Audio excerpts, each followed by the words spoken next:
J'espère que vous allez bien, j'espère que vous vous portez bien. Nous allons vous raconter une histoire qui témoigne de la clochardisation de l'État en Algérie. Comment malheureusement des petits pions s'inventent une vie parallèle et utilisent quelques-unes de leurs connaissances au sein de l'État algérien, au plus haut sommet de l'État algérien, pour devenir des lobbyistes, des intermédiaires, des affairistes incontournables qui deviennent des références pour les personnes malheureuses et infortunées qui ont des problèmes administratifs, qui ont des problèmes qui sont victimes d'abus de pouvoir de la part des autorités de l'État, ou qui ont des problèmes avec certains hauts responsables du pays, qui veulent régler leurs problèmes, quitte à payer et à verser des pots de vin. Nous allons vous raconter une histoire qui témoigne parfaitement de l'effondrement moral, je dis bien de la culture de l'État en Algérie. Cette histoire elle concerne un ancien gendarme. À Blida, certains on l'appelle Bedis, c'est un adjudant qui s'appelle Ahmed Tagadit. Ahmed Tagadit, c'est un ancien adjudant, un ancien gendarme. Il est âgé dans la cinquantaine. Ce n'est même pas un colonel, un général-major ou un commandant, un ancien adjudant. Cet adjudant est l'ami actuel du ministre de l'Industrie, Seyfi Rib, qui est ministre de l'Industrie depuis novembre 2024. L'adjudant, il est devenu ces derniers mois l'intermédiaire incontournable, je dis bien l'intermédiaire incontournable, dans le règlement, ou dans les interventions et dans les sollicitations dont font l'objet les responsables du ministère de l'Industrie pour apporter des solutions ou débloquer certains dossiers. C'est quand même incroyable, c'est un adjudant, c'est quelqu'un, encore une fois, si c'était un général-major, ancien patron des services, direction centrale des services de renseignement, ou membre de l'état-major de la gendarmerie, c'est un adjudant, un sous-officier. Sa seule qualité, c'est qu'il est l'ami de l'actuel ministre de l'Industrie. Comment il est devenu son ami? Ça, on a beaucoup d'informations contradictoires. Alors, certaines personnes affirment, certaines sources affirment que ce Tagadit Ahmed, appelé Bedis, a séduit le ministre de l'Industrie parce qu'il lui fait croire qu'il a des connaissances, qu'il connaît des gens au sein du système, dans l'entourage de Tebboune, dans l'entourage de Chengreha. Moi, je pense que ces sources-là, malheureusement, sont mal informées ou désintoxiquées. En réalité, c'est un mécanisme qui est devenu commun, qui est devenu assez caractéristique et spécifique du fonctionnement de la Nouvelle-Algérie. Et je vais vous donner des exemples précédents. Aujourd'hui, les hauts responsables du pays, pour ne pas être arrêtés en flagrant délit de corruption, pour ne pas être accusés de trafic d'influence, pour ne pas être suspectés ou comme ils savent qu'ils sont surveillés, que la lutte contre la corruption, elle est devenue un sport national. Avant, le sport national, c'était la corruption. Aujourd'hui, le sport national, c'était la lutte contre la corruption. Et que les juges, les services de sécurité, pour monter en grade et avoir des belles carrières, ils essaient d'attraper à tout prix les supposés corrompus. Donc, qu'est-ce qu'ils font les responsables dirigeants actuels? Ils utilisent des intermédiaires, ils utilisent des rabatteurs. C'est-à-dire c'est pas eux qui font les affaires, ils utilisent un rabatteur qui parle en leur nom, qui va rencontrer les gens, qui rencontre les acteurs économiques, qui rencontre les gens qui ont de l'argent, qui rencontre les personnes qui ont de l'argent, qui ont des problèmes, qui sont prêts à payer, à donner des pots de vin. Et ce sont ces rabatteurs qui règlent tout, qui s'occupent de tout. C'est même pas des intermédiaires, c'est des rabatteurs. C'est-à-dire que le ministre ou le responsable, il rencontre pas les gens, personne ne le voit, personne ne l'aperçoit, personne ne le rencontre, personne ne lui parle au téléphone. Il n'y a aucune trace de l'existence d'un contact direct entre le corrupteur et le haut dirigeant qui est corrompu. C'est le rabatteur qui joue ce rôle. Le rabatteur, celui qui appelle, celui qui rencontre, celui qui organise les rencontres, celui qui organise les rendez-vous, celui qui accompagne, celui qui fait les interventions, tout est au nom du rabatteur. Et le rabatteur, naturellement, il a un pourcentage assez élevé sur les commissions, sur les enveloppes qui sont ramassées et sur les pots de vin qui sont ramassés. C'est comme ça que ça se passe. C'est le mode d'emploi qu'on a vu avec la fameuse affaire de Nounou Manetta. Rappelez-vous, en octobre 2024, une grosse affaire éclate de corruption. Nounou Manetta, c'est un ancien gérant de cabaret. Même pas géant, il a commencé sa carrière comme il travaillait dans un cabaret, ensuite il a géré des cabarets à Alger et à Oran. Il était l'ami intime de Ali Aoun, l'ancien ministre de l'Industrie et de la Production pharmaceutique, Ali Aoun de 2022 à 2024.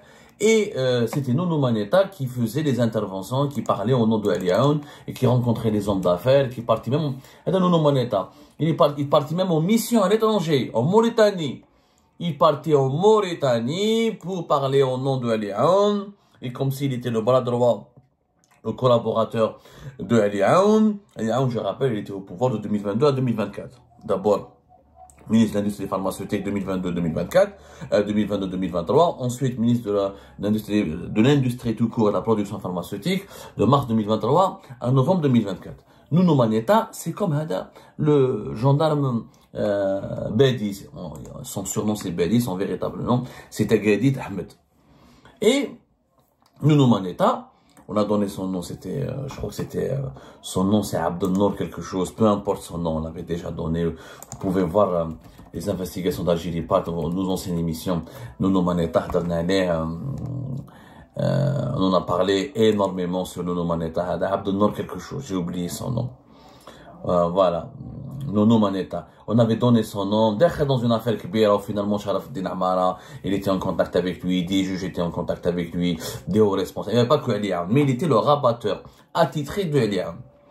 Alors que, encore une fois, Nounou Manetta n'occupe aucune fonction au sein de l'État, n'est pas un fonctionnaire, n'a pas de diplôme, n'a aucun niveau d'instruction, il n'a absolument, qui m'a dit Haj Kamel récemment, on en a parlé, l'affaire de Haj Kamel. Ce sont des intermédiaires dont le seul but, Haj Kamel, c'était en mai 2025, ça a éclaté, lorsque 3 cadres du ministère de la Justice ont été arrêtés et placés en détention. L'affaire Haj Kamel, qui était l'ancien de l'USMH, Al-Harrach, et qui s'appelle Kamel Ben Abdallah, dit Haj Kamel, Nounou Manetta, Haj Kamel, Hada Badis, le gendarme, ce sont des rabatteurs. C'est la nouvelle mode. Avant, à l'époque de Bouteflika, il y avait des intermédiaires. Il n'y avait pas beaucoup de rabatteurs. Les hauts responsables parlaient en leur nom.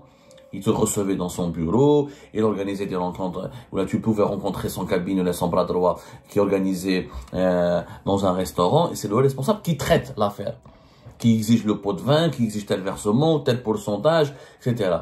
Ça, c'était à l'époque de Bouteflika. Aujourd'hui, le monde a changé. Comme la lutte, comme le régime, le pouvoir algérien essaie de nous faire croire qu'il fait du nettoyage et qu'il lutte contre la corruption. Donc, les dirigeants de la nouvelle Algérie ont inventé des nouveaux mécanismes de corruption, qui sont les rabatteurs. Ahmed Tagadit, comme Nounou Manetta, comme Haj Kamel, il fait ravage.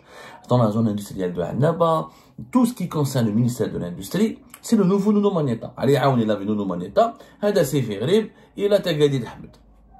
Un gendarme, tous les déblocages, les autorisations, les licences, les problèmes au niveau des zones industrielles, le problème du foncier, le problème de tel permis, le problème, toute intervention, tout problème en Algérie, on a le talent de créer des problèmes. La corruption se nourrit des pays où il y a le plus de dysfonctionnement, où la corruption se nourrit des problèmes bureaucratiques et administratifs. Dans les pays, il y a des appareils administratifs et bureaucratiques extrêmement compliqués et extrêmement, on va dire que complexes et qui s'inscrivent dans la durée, et c'est des problèmes qui prennent des dimensions des fois inédites et des ampleurs incontrôlables. C'est dans ces pays-là où la corruption prospère. Plus il y a de la corruption, plus il y a de la bureaucratie et de l'administration, plus il y a de la corruption. C'est pour ça que dans les pays les moins corrompus, ce sont toujours des pays les plus ouverts, avec une bonne gouvernance, avec une gouvernance directe, avec le moins de fonctionnaires, avec le moins de bureaucratie, avec le plus d'ouvert, avec un contact direct entre l'administration, avec le moins de procédures administratives pour entreprendre, pour faire du commerce, pour régler ses problèmes, pour créer de la richesse, pour investir, etc. Dans les pays comme les nôtres, c'est ça le sous-développement. Il y a le millefeuille administratif. Là, on n'a pas de millefeuille. Le millefeuille administratif en France. En Algérie, on a la pièce montée administrative. Il faut aller, tel directeur de wilaya, ensuite tel wali, ensuite tel directeur central, ministère, en fait, telle autorisation ou telle licence. Derrière les restrictions qui ont été imposées à l'époque parce qu'à l'époque de Bouteflika, c'était moins dur. L'administration était beaucoup moins, elle était puissante, mais elle était beaucoup moins persécutée. Elle était beaucoup moins dans la persécution, elle était beaucoup moins étouffante. Elle était beaucoup moins présente qu'aujourd'hui. Aujourd'hui, la nouvelle Algérie, avec le régime Tebboune, ils ont créé une série de lois et de dispositifs dans tous les secteurs, notamment le secteur industriel et le secteur du commerce, le secteur économique, où tout est contrôlé, où tout est surveillé, où il faut des licences, il faut des autorisations, il faut passer par un certain permis d'exploitation, et quand personne ne signe, parce que tout le monde a peur de signer, de finir en prison, parce que les petits électeurs centraux sont sacrifiés au moindre scandale de corruption. Donc, tout est relève de la présidence de la République ou des ministères ou des ministres qui composent le gouvernement. Sauf que les ministres, pour toucher des pots de vin, pour faire les affaires, ils peuvent pas le faire ouvertement aujourd'hui. Ils utilisent les rabatteurs. Les rabatteurs, leur métier, c'est quoi? C'est de débloquer et de récupérer des pots de vin pour récupérer les pots de vin et les barchiches et les enveloppes pour trouver les solutions au blocage que rencontrent les entrepreneurs et les opérateurs économiques. C'est exactement ce que fait Adat Al-Gadir Ahmed. Et le mouchkel, c'est qu'il est devenu maintenant un blida très connu. Et les langues commencent à se délier. Et le comportement, comme on dit, comme disaient mes sources, comme déplorent nos sources, il y a une perte de repères, inversion des rôles au sommet de l'État, il y a des situations de conflit d'intérêts, des soupçons de corruption, et c'est très malsain. C'est très malsain que des personnes, que des rabatteurs extérieurs à l'État accumulent un pouvoir d'influence important pour parler au nom de l'État. Ou là, non, c'est un gendarme, c'est un même pas un sous-officier qui parle au nom de l'État, au nom des autorités du pays, où il règle les problèmes, où il intervient auprès de qui, auprès de ceci. Ça devient un cirque. Ça devient un cirque où chacun joue un rôle, sauf la morale et les institutions de l'État qui sont clochardisées. Et les chevaux blés, ou les services de sécurité le savent, il part jusqu'à récupérer comment il s'appelle, Tagadi Ahmed, où il dort dans la campagne, etc. Exactement comme elle est avec nous, État. Et les dirigeants algériens, comment dirais-je, ils sont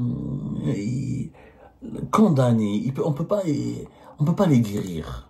Leurs cas, ils sont des gens condamnés, ils sont addicts à la corruption, addicts au trafic d'influence, addicts à l'enrichissement illicite, addicts à l'immoral. On peut pas les guérir, pour moi, c'est des cas foutus. C'est des cas condamnés. Incurables, voilà, je cherchais le mot. C'est des gens incurables, inguérissables. Tabou emprisonner tout le monde, tabou incarcérer tout le monde. Ils utiliseront toujours des failles pour se corrompre et pour s'en léger. Pourquoi? Parce qu'encore une fois, plus les régimes sont autoritaires, plus ils sont corrompus. Et prenez le classement des pays les plus corrompus au monde. Ce sont les pays les plus autoritaires. Plus un pays est démocratique, plus il est transparent, plus il y a une justice indépendante, plus il y a une croissance économique, plus il y a une prospérité locale, moins il y a de la corruption. Quand il y a l'autoritarisme, l'étouffement des libertés, le verrouillage du champ politique, du champ médiatique, du champ judiciaire, toxifié, personne ne va le dénoncer. Le ministre, c'est très bien, il n'y a pas de liberté, il n'y a pas de liberté de presse, il n'y a pas de liberté d'expression. Les juges ne vont, pour qu'ils puissent l'attraper, les juges sont pas indépendants. Il faut que quelqu'un en haut leur téléphone et leur dise faites ceci, faites cela. Il faut qu'ils soient enlevés de son poste pour qu'ils soient exposé à des dangers de poursuite judiciaire. Donc, il a l'opacité totale. Personne ne peut le dénoncer. Personne ne peut le toucher. Qu'est-ce qu'il fait? Il profite, comme les autres. Il est au pouvoir. Il sait très bien qu'il va pas durer. Dans quelques mois, il peut être remplacé. Dans quelques mois, il pourrait être changé et un autre pourrait lui succéder. Donc, pendant ce temps-là, il en profite. Pour en profiter, il prend un rabatteur qui parle en son nom et qui essaie de ramasser shkara, comme on dit. C'est-à-dire, les plus grosses sommes de pots de vin possibles pour qu'il puisse avoir une retraite dorée. Parce que les salaires des ministres en Algérie sont minables. Il faut savoir que les salaires des hauts responsables algériens sont minables. C'est quoi entre 30 et 50? Les hauts responsables algériens, généraux et ministres, hein? Généraux et ministres, ça commence en moyenne 30 à 50. Mais à part le président, l'état-major et les généraux-majors, certains corps de dirigeants, ils touchent au-delà de 60 millions. Sinon, le reste, c'est entre 30 et 50 millions. 30 et 50 millions, c'est quoi en euros? Le dinar ne vaut plus rien. C'est même pas 2000 euros. Et donc, tu risques ta vie, tu travailles, le poids de la responsabilité, les critiques, les pressions, etc. Tu risques de sauter comme un fusil, tu risques de finir en prison, c'est un scandale éclat, tu peux être sacrifié par le président, par l'institution militaire, à la fois pour 2000 euros par mois. Même pas 2000, des fois même pas 2000. Le dinar qui est pareil, pour ceux qui touchent 30 millions, même pas 2000, 30 millions, même pas 2000 euros. Donc les gens, ils s'enrichissent, ils veulent s'enrichir, ils veulent savourer le pouvoir, ils veulent profiter des largesses du pouvoir en tentant de s'enrichir. C'est pas la prison qui met fin à la corruption. La leçon de cette histoire, c'est que on a une dizaine de militaires en prison. Des dizaines de militaires et des hauts gradés de l'armée sont en prison pour des affaires de corruption. Mais la corruption ne cesse pas. Pourquoi? Parce que la corruption, pour qu'elle cesse, pour qu'elle disparaisse, il faut que l'autoritarisme disparaisse. Il faut que l'économie algérienne devienne prospère. Il faut que les salaires suffisent aux dirigeants et aux fonctionnaires de l'État pour qu'ils puissent vivre dignement. Il faut que la crédibilité de l'État soit restaurée. Il faut surtout que la rigueur soit aussi restaurée. Et surtout, il faut de la culture de la performance. Aujourd'hui, la nomination des hauts responsables du pays, c'est le bniamisme, c'est les interventions, c'est le régionalisme, c'est la loyauté à tel clan ou tel clan. Donc, on nomme des gens qui ne sont pas responsables, qui ne sont pas compétents, donc ils ne sont pas motivés. Parce qu'ils ne veulent pas venir au pouvoir pour servir le pays et rentrer dans l'histoire et permettre de développer le pays, à quelques exceptions près, il y a toujours des exceptions qui confirment la règle. Ils veulent aller au pouvoir, ils veulent prendre le pouvoir et monter au plus haut sommet de l'État ou grimper les échelles du pouvoir juste pour avoir des privilèges. Et comme les privilèges officiels ne leur suffisent pas pour s'enrichir, ils font de la corruption. Donc la dictature, l'autoritarisme n'enterre pas la corruption. C'est faux. Les pays les plus corrompus sont les pays les plus dictatoriaux. La prison, les condamnations, même si tu condamnes à mort les corrompus, ça n'arrêtera pas. Ce qui arrête la corruption, c'est quoi? C'est d'abord une culture de l'État, des institutions solides, où c'est l'institution qui prime, c'est pas les individus, où il y a une justice indépendante, où les gens ne... Pourquoi il y a la corruption? Quand les gens donnent de l'argent. Le jour où les gens ne donneront pas des pots de vin pour régler leurs problèmes, il n'y aura pas de corruption. Mais pourquoi les gens donnent des pots de vin? Parce qu'il y a beaucoup de problèmes. Parce qu'il y a des obstacles administratifs, parce qu'il y a des abus de pouvoir, parce qu'il y a une machine administrative qui fait de la hogra, qui écrase et qui persécute les droits élémentaires du citoyen. Parce que les opérateurs économiques sont souvent rackettés, les lois changent, l'instabilité réglementaire, la complexité des lois. Donc, plus un pays il est fermé, plus il est géré avec de l'autoritarisme, avec de la dictature, plus il sombre dans le fléau de la corruption. Voilà. Aujourd'hui, dans les pays fermés totalitaires, vous pouvez avoir un gendarme sous-officier qui peut parler au nom d'un ministre et au nom de tout un État.